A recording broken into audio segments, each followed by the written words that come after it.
Warriors. Today I have another breast cancer conqueror, Shari Hall Smith. Now I met Shari at our retreat. I believe that's how we initially met. A year ago. Yeah. Yeah, that's right. And Shari and I just connected. I love her warrior spirit. In fact, before there was pink ribbons and internet research, Shari was on a healing journey with breast cancer way back in 1992 at the age of 36. So she has years of experience in this world of breast cancer. She's been an amazing activist, and I'm gonna get you to talk about the Breast Cancer Coalition and all the things that you've done.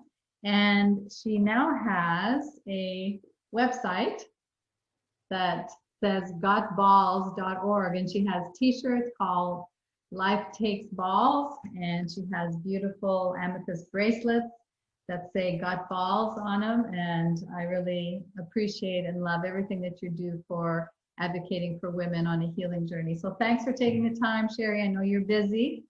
So no, thank you for having me. I'm happy to see you too. Yeah, no, it's nice to see you. I can't believe it's been a year. Things have changed in a year, huh? Always. Different world. Yeah. All right, so let's start with the pain to passion. You know, we always have a turning point in our life where there's a lot of pain and there's a lot of change, and that leads us down our path of passion. So what was it like in 1992 at the age of 36 to be diagnosed with breast cancer? Well, back in 1992, there wasn't even the pink ribbon at that point, like you were saying. And so I think the hardest part was not only being so young, but there was no conversations about breast cancer back then. In fact, it was a very private disease, and which I was learning because the only person I knew that had had breast cancer was a very dear friend, and she had died from it. She was in her 30s as well. Wow. So at that point, to not really have anyone to talk to made a huge impact on me. And also, I think the stigma that cancer has, not only about death, but also the sexual part that breast cancer has, is quite a significant factor as well that you don't really think about until you're going through that. So you were 36, and at the time, 1992, so basically did you just do traditional treatments and everything the doctors told you, or what was going on in your mind back then? Well, and again, I didn't have there wasn't even internet back then. Right, I mean, right. That was so crazy. So whatever the reasons, I did ask a lot of questions. I was recommended by 3 different doctors, surgery. So mastectomy would be, I just had it on one side. So that was recommended. They did talk about a lumpectomy, but I think just what was going on, mastectomy was a little bit more on the table. 6 months of chemotherapy and then 5 years of tamoxifen to block the hormones and the estrogen that were feeding my cancer. So back then, I was at 36, I was just engaged to be married. So I had a very different outlook than I would have today, or other times, I suppose. And I asked a really important question. What would my prognosis be with doing those 3 things and without? And it only changed by 5%. Without doing the chemo and the tamoxifen. So back then, everyone was against me, but I wanted the chance to have children, and so I opted to have a bilateral mastectomy. I thought I'm going to really go for it. I wanted twins, not sisters, so there was that in mind as well. But I decided to go very holistic, and what did that mean back then? Right? I went to my vitamin store. I kind of made friends with the guy who ran it. And I kind of went through all these, I don't know, just different, I'm feeling this, I'm doing that. And he was kind of helping me to, I guess, build my immune system, basically. I found out about Estiac tea way back then, and I was drinking that. But again, everyone was against me. I did this whole other thing, changed my diet dramatically. And then a year later, I was married, and 2 months later, I was pregnant. And it was a very good decision for me. Yeah. Yeah. How wonderful. How wonderful. So you became very active in the whole breast cancer movement and representing women. So talk about your role in the Breast Cancer Coalition and what that is. Okay, well, back then I worked for our local cable station. So, I did do a couple of commercials that talked about early detection. And then I found out about this local grassroots group. They were collecting signatures for a campaign to present to then Bill Clinton at the White House to ask for more research dollars for breast cancer. So that would have been in 1993. So I ended up putting together this promotional campaign. We went into these retail locations. They signed their name for, more research dollars. And based on that, I was, asked to go to the White House to that bill signing, which was so exciting.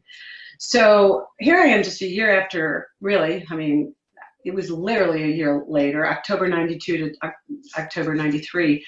I'm at the White House and watching them sign, watching Bill Clinton sign this, seeing all these amazing women. I went and visited there was like a women's exhibit that it was called Faces of Breast Cancer. Mm-hmm. And everyone do you remember that exhibit? Okay, so everyone in that exhibit had died of breast cancer. Wow. And I'm walking through and I'm looking at these amazing women. And I thought, and it just took all my hope and just really knocked it out. And on the flight home, my then fiance, now husband, was with me, and I just was down and out. It took everything away from the excitement and all the hope and everything. And I said to him, I have an idea. I think that if we had an exhibit that showed that people live with breast cancer, I think that we would have better awareness. We would have better conversation about it. We would take away a stigma, perhaps, and hopefully get better early detection. Because if you're afraid of going and having mammograms or finding out if you do have something, if you're blocking that, then, the early detection piece is going to be out. So the two things I really wanted to do. So it was called Faces of Hope. Theirs was, did I say it was Faces of Breast Cancer was that first exhibit. So ours was Faces of Hope, and it was men, women, all races, all ages. We did we did a few around our local area in upstate New York. And then I've also done it for Moffitt Cancer Center down in Tampa. We also started a website that connected people. Back then we didn't have this, but we connected survivors, or thrivers as I like to call them now, but we connected them based on personal and medical criteria. And they could do that online. And we had people from all around the world being able to talk to someone, because that was one of the things when I first was diagnosed that I just really felt was missing. Wow. So does that still exist? The Faces of Hope? It doesn't. I actually, in my basement, I still have one of the traveling exhibits. It's in a lot of very large containers. I haven't unwrapped that in a very long time. Mm-hmm. But we had, because I did it for about 10 years, and then I had 2 daughters, which, again, are my blessings, and so happy to have. And I got to a point where I thought, okay, I've done my thing. I'm ready to move on. I want to be a mom and raise my girls. And so I want to put really all that behind me. And so I had given it to what was then the Breast Cancer Coalition of Rochester. They traveled it a little bit. And there was a very large one that was up in our mall, a very large one that stayed for many years as well. But then, no, I let go of the name, all the stuff. We were doing fundraising, and Pink Links was the name of our golf tournaments, things like that. But that was probably the early 2000s that stopped, and I went on to be a civilian. Okay. That's right. The mom, right? And the mom. A mom, yep.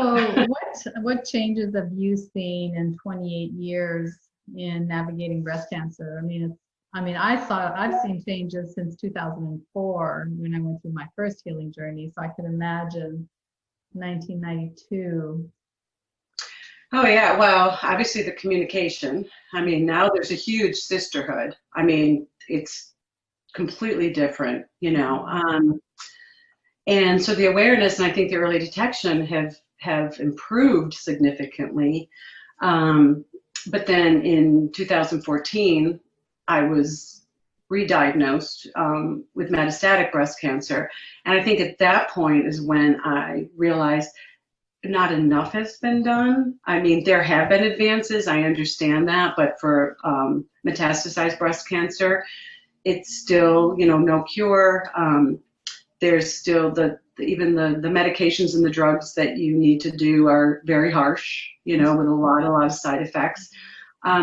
So yeah, I think, you know, the one piece with the being open about it, certainly we all know about breast cancer, that's for sure. But I think we still have a ways to go before, you know, we start to get more figured out. So a recurrence in 2014. Mm-hmm. That always takes our breath away, right? I understand that happened to me. 2 years in between, I sure thought that was behind me. Yes. 2015. Yeah, that's we wanted to be behind us. So, yeah. What have you done in the last 6 years? I mean, when you look at you, you don't look like the face of a typical metastatic breast cancer. I mean, you're vibrant, healthy. I mean, full of energy. You're just amazing. Thank you. But yeah, I feel good. I feel really good. So tell us what you've done in the last 6 years to navigate your second healing journey. Well, the second time, you know, like you say, it's unbelievable. Like you can't believe that's happening again. But and this time I didn't rebound as quickly. You know, the first time I have to say I was like, okay, I was very fearful and terrified, and I thought I don't want to feel that way. And so I'm not going to, and I'm going to, you know, focus on, you know, just my life and what I'm going to do to heal. This time it took me longer. And yet I did have the internet, which was sometimes a blessing and a curse, you know, but I gathered a ton of information. And from that, I hired a cancer consultant, and I again refused 2 out of the 3 treatments that they wanted me to do at that time. And I found my way to Germany, where I did whole body hyperthermia and a lot of detox, and then antioxidants, ozone, mistletoe therapy, which I still do today. Awesome. But the whole body hyperthermia was very significant for me because that has also continued to be one of my treatments over all these years. I use the biomat. I know, you know, you're a fan of the biomat too. And I use it on a regular basis. And I kind of have, and I tweak it and all, but I have my own ideas of, you know, of what my treatment plan is going to be. I do have, you know, all Western medicine in our standard protocol. I do use some of that. I'm not going to say that I haven't. I'm on a medication right now for that. But I continue to take everything in, and I really pay a lot of homage to my immune system and my quality of life. And so Western medicine has not been a very good fit for me. You know, that has always been very, very toxic. And I know people get side effects, but I've even had side effects that were not documented that are now documented on some of them. It just has always, always given me trouble. And so I've always just done better with a lot of the more healing side of things, a lot of the immune boosting, and I definitely use a lot of positive imagery from the first time I was diagnosed all the way through to this time. So talk about positive imagery. What does that mean to you? What do you go through when you do that? Well, it's very different from the first time to the second time. The first time I literally pictured Pac-Man. Right. You know, just cleaning up, you know, all the bad stuff and getting rid of it. And that was, you know, it worked for me. I mean, I went 22 years with, you know, nothing. This time I pictured more of a healing journey, and I pictured that this is all within me, So even though I have cancer, I also have a lot of healthy cells as well. So I pictured that my healthy cells would literally be there soothing and healing my sick cells, like a nurse, like a mother, like, again, part of me. And that I would do mostly on my biomat, because I'm a very, type A personality. I'm not a good meditator at all, but when I get on my biomat, I am able to relax, sometimes even sleep. But that's really the time that I focus on those kinds of things. I think that our minds and our bodies are completely connected. And there's so many things, of course, and that we've read about and that are coming out more and more and more, which is so exciting. But I've felt that way for a long time. And so that's a very big piece of my healing journey, is just to take a lot of responsibility of just myself and what I might be able to do. And even if it's as simple as just being more positive that day or not having fear that day, for me, that positive imagery has just been my mainstay, from the beginning through both of my cancer journeys. Yeah, that's so important, because instead of letting pain push you forward, you allow the vision of the future, the happier, healthy future, pull you forward. That vision, it's so much healthier and so much better for you. It's wonderful, even if it's just for today, even if it's taking whatever this is and putting it aside. But then I think what you start to realize is today's good, tomorrow's good, the next day is good. Yeah. And so I have seen that it's worked, at least for me. It's been very awesome. helpful. Yeah, very, very important. That's essential number 4, right? Healing the emotional wounds and taking the time to really. Very much. Oh yes, in fact, I didn't mention, I go to, and I have ever since I came back from Germany, and I read Kelly Turner's book, the Radical Remission book.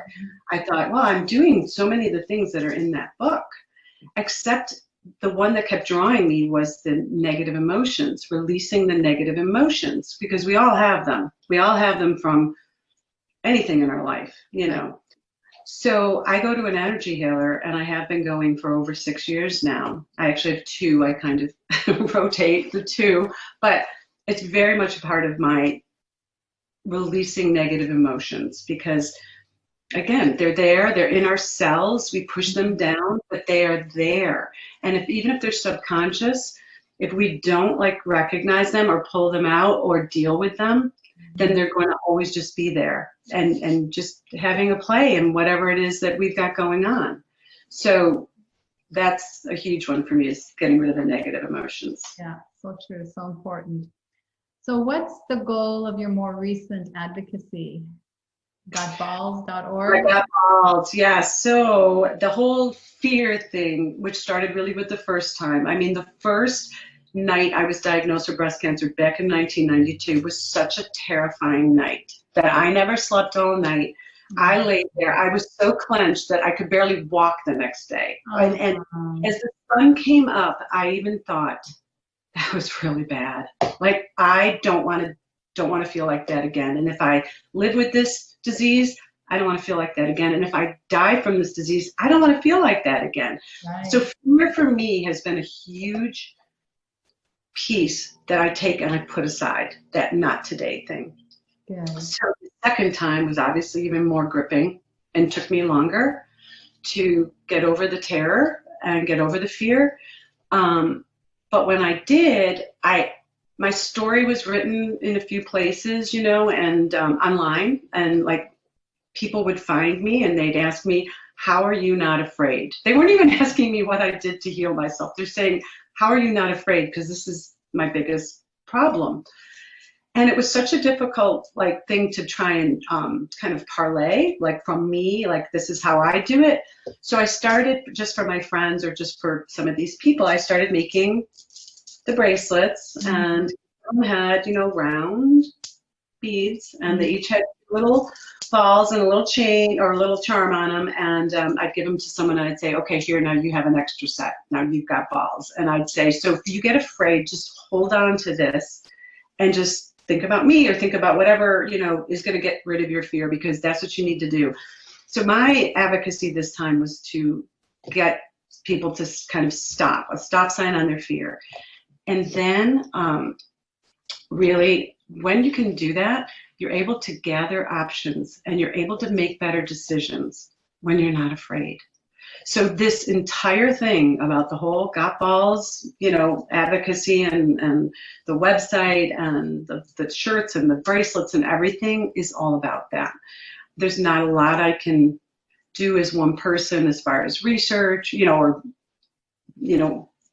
putting money towards anything. So what we do have a portion of all of our proceeds, we have 20% of our profits that do go to different holistic cancer programs, things that are non-toxic, things like the mistletoe trial at Johns Hopkins or Radical Remission Project. They're doing some good work over there. We've even gone outside of cancer. There's things with Autism Up and things that have started to get on my radar here that need some attention. And so I think we're going to even be moving in that type of a direction. Challenges for people can be anything. You and ours might have been cancer, but I'm hoping this can be a movement even more for anyone who's going through challenges like we've just seen through 2020 with COVID and everything else. There's so many things that everybody's going through. Right. So one of my missions and passions is to teach women that they never have to fear breast cancer again, right? Because if you understand what cancer is and what cancer is not, there need not be any fear. So what was the fear for you? What's that big fear factor you think that most women experience with the breast cancer diagnosis? Is it the suffering? Is it the death? Is it, what is the fear, you think? The first time, I think it was about the suffering and the death, because that was a friend of mine who was a really close friend, and I watched it and it was horrible. Yeah. So back then, that was before children. This time it was about my daughters. Oh, it was about me leaving them, and I'm not ready. So, and therefore I shall not. Good for you. Good for you. So I think, when you have a 28-year span, those feelings can change. I still will. It's not like I'm fearless every single day or every single moment. In fact, I would say that in the middle of the night when I wake up, I do get gripped with things, but I'm here to remind myself that is not going to do me any favors. And so I do, again, try to put it over here and say, breathe. I'm here today, and today I go without fear. Good for you. That's wonderful. So if there was a parting message that you could share with women that are on a healing journey right now, what would that be?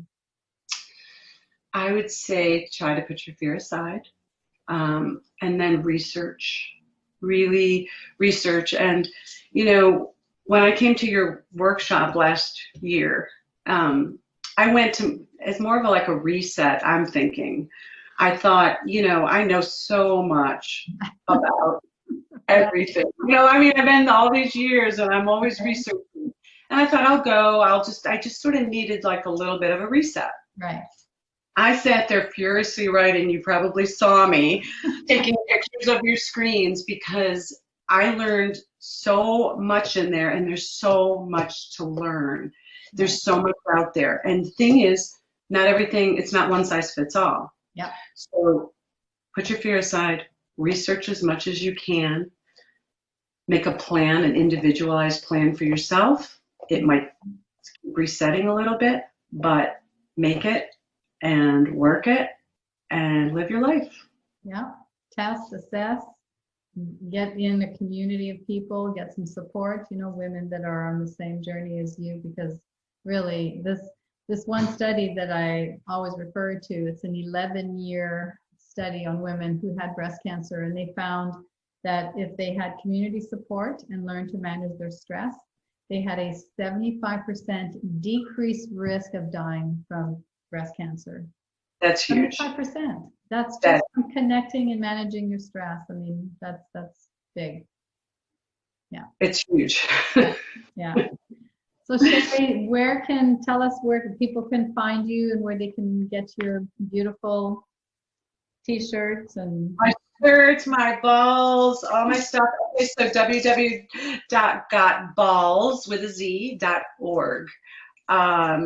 We have a store there, and there's also some resources and links. They all have something, though, more of what I've done personally, so it's a little bit more narrow. It's not like what you're doing, with a lot of research and other things. It's just things that I have personally done. There's also a place to connect with me on that as well. If somebody would like to, there's a contact page, and they can, ask me questions or connect with me on whatever they like. Awesome. Well, thanks for taking the time. I know you're getting ready to go on a road trip with your daughter, so I appreciate you taking the time. Oh, it's my pleasure. Thank you so much. It's wonderful to see you, and thanks for all the work that you do for all of us. You're doing such a great job. Oh, thank you. You're welcome. So until next time, this is Dr. V sending you a big healing heart hug. Bye for now.